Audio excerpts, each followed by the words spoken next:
नमस्कार दोस्तों। शनिदेव की कृपा प्राप्त करने के लिए क्या क्या होता है उसकी कथा बताई गई है इस कहानी में। शनिदेव के लिए कथा है, ये सुनिएगा ध्यान से। जो भगवान सूर्य ने देवी संध्या के साथ विवाह किया और 3 बच्चों का जन्म हुआ। कौन कौन थे वो 3 बच्चे? वैश्व था, मनु और यम था। यम हम उसे बोलते हैं मृत्यु के भगवान को, और यमुना। 3 बच्चों का जन्म हुआ। हालांकि संध्या रूप के लिए एक पवित्र पत्नी थी, लेकिन वह सूर्य की चमकदार प्रतिभा और गर्मी को सहन न कर सकी।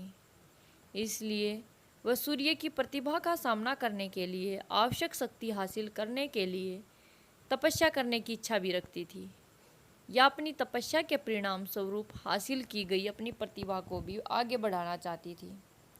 संध्या ने एक औरत को बनाया और उसका नाम छाया रखा और कहा कि वह सूर्य की पत्नी के रूप में अपनी भूमिका का प्रतिनिधित्व करेगी और 3 बच्चों की देखभाल भी करेगी। हालांकि वह सूर्य भगवान के लिए अपनी योजनाओं को किसी के सामने प्रकट नहीं करना चाहती थी, इसलिए वह तपस्या करने के लिए जंगलों में चली गई। चूंकि छाया बहुत साधारण रूप से मिलती जुलती थी, सूर्य भगवान उस पर संदेह न कर सके। छाया के माध्यम से सूर्य भगवान के 3 और शिशु हुए, जिनका नाम मनु, शनि और ताप्ती रखा गया। इसलिए शनि को सूर्य के पुत्र और यम का भाई कहा जाता है। जब शनि छाया के गर्भ में थे, उसने भगवान शिव को प्रसन्न करने के लिए चमकदार सूर्य के नीचे एक गंभीर तपस्या की। चूंकि वह पूरी तरह से भगवान शिव की प्रार्थना और पूजा में डूब गई थी, दिव्य शक्ति गर्भ के भीतर बच्चे का पोषण करती थी, इसलिए शनिदेव भगवान शिव को बहुत समर्पित थे। इसके अलावा जब छाया ने इतनी देर तक धधकते सूरज के नीचे तपस्या की, तो शनि गर्भ के अंदर काले रंग की हो गए।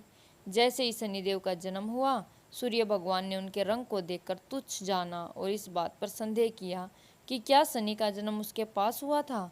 नाराज हुए शनिदेव ने जब अपने पिता पर नजर डाली, तो शनिदेव की शक्ति के कारण सूर्य भी काले रंग में झुलस गए। बाद में सूर्य ने अपनी गलती के लिए पश्चाताप किया और भगवान शिव की पूजा की, जिन्होंने बताया कि शनि इतने काले थे। इस बात के पीछे सच्चाई को जानने के बाद सूर्य भगवान अपने पुत्र शनिदेव के साथ खुश थे और एक दूसरे को बेहतर समझने लगे थे। शनिदेव भगवान शिव के लिए एक प्रेरक शिष्य बन गए और सभी ज्ञान उनने सीख लिए। शनिदेव की भक्ति और ईमानदारी से बहुत खुश थे, इसलिए उन्होंने पृथ्वी पर पैदा हुए जीवन पर उन महत्वपूर्ण ग्रह का स्थान दिया।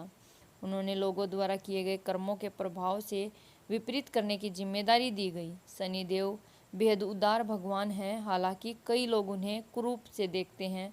वे अपने भाई यम की तरह न्यायप्रिय हैं और लोगों द्वारा किए गए कार्य के अनुरूप सही प्रकार के परिणाम प्रदान करते हैं। अच्छे कर्मों के साथ शनिदेव की प्रार्थना करने से उनके आशीर्वाद प्राप्त होंगे और पीड़ित लोगों को भुगतना ही पड़ेगा। तो धन्यवाद दोस्तों। शनिदेव कितनी ही कथा थी, कैसे क्या था।